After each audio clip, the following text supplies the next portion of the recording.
El siguiente en la línea después de Sem, en este caso de Melquisedec, es Abraham, quien le paga los diezmos a Melquisedec y recibe la bendición del sacerdocio.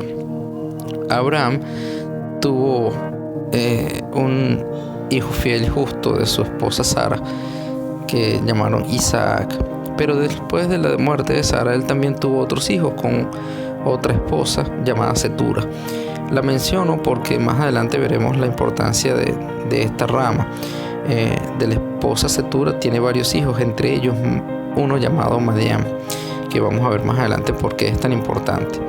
Pero viendo entonces el linaje del sacerdocio o la línea sacerdotal de aquella época, Isaac tiene dos hijos, Esaú y Jacob. Jacob es el fiel que se mantiene, por donde se mantiene la línea sacerdotal y las bendiciones de Abraham, y Jacob, que es llamado luego Israel, tiene 12 varones, los cuales se convierten en los príncipes de las casas de Israel, y ellos mantienen y continúan el sacerdocio. Este gran pueblo de las 12 tribus de Israel es llevado cautivo en Egipto o esclavizado por los egipcios por mucho tiempo, tanto tiempo que las verdades del evangelio se pierden, y allí es donde nace, crece Moisés. Moisés tuvo que irse de Egipto, como sabemos, y se casa bien lejos de Egipto, y esta mujer era descendiente de Madián, que ya hablamos anteriormente, descendiente de Abraham.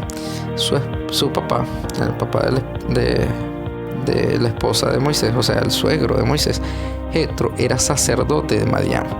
Por esta línea, Moisés obtiene el sacerdocio. Así se restaura el sacerdocio otra vez a la casa de Israel por medio de Jetro, que era sacerdote de Madián, descendiente de Abraham igual.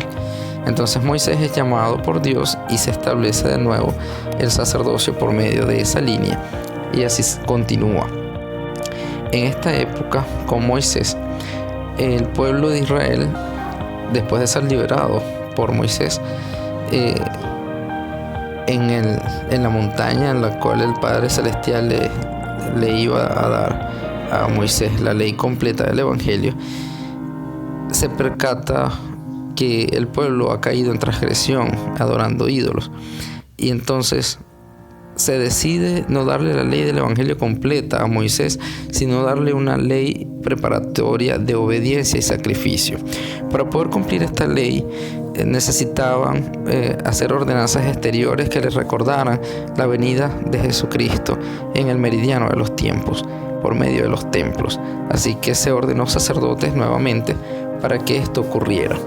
Estos sacerdotes fueron ordenados aparte de los sacerdotes de Melquisedec, o sea, una orden aparte, una orden para las ordenanzas de expiación, ordenanzas exteriores, y se le llamó el sacerdocio aarónico o el sacerdocio de Aarón. ¿Por qué? Porque el primero en ser llamado para recibir el sacerdocio preparatorio fue Aarón y sus hijos. Más adelante, por ser Aarón de la tribu de Leví y por ser tan grande el pueblo de Israel y necesitar más sacerdotes, nuestro Señor Jesucristo, Jehová, designó a toda la tribu de Leví como los sacerdotes encargados de las ordenanzas del templo o del tabernáculo. Por esa razón, también este sacerdocio preparatorio se llama el sacerdocio arónico o levítico. En otras palabras, un sacerdocio de Aarón o de orden levita. Y entonces aquí tenemos la explicación de los dos sacerdocios. Existe solamente un sacerdocio, que es el sacerdocio según el orden del Hijo de Dios.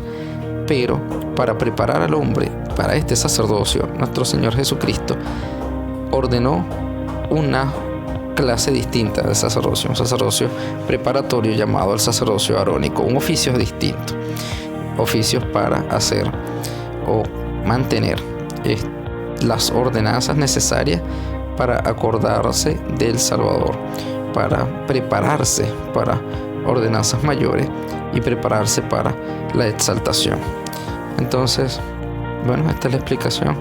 Hay muchas escrituras, un bloque de escrituras que podemos estudiar para poder seguir la línea, pero allí estamos con respecto a de dónde proviene el sacerdocio y la diferencia entre el sacerdocio arónico y el sacerdocio de Melquisedec.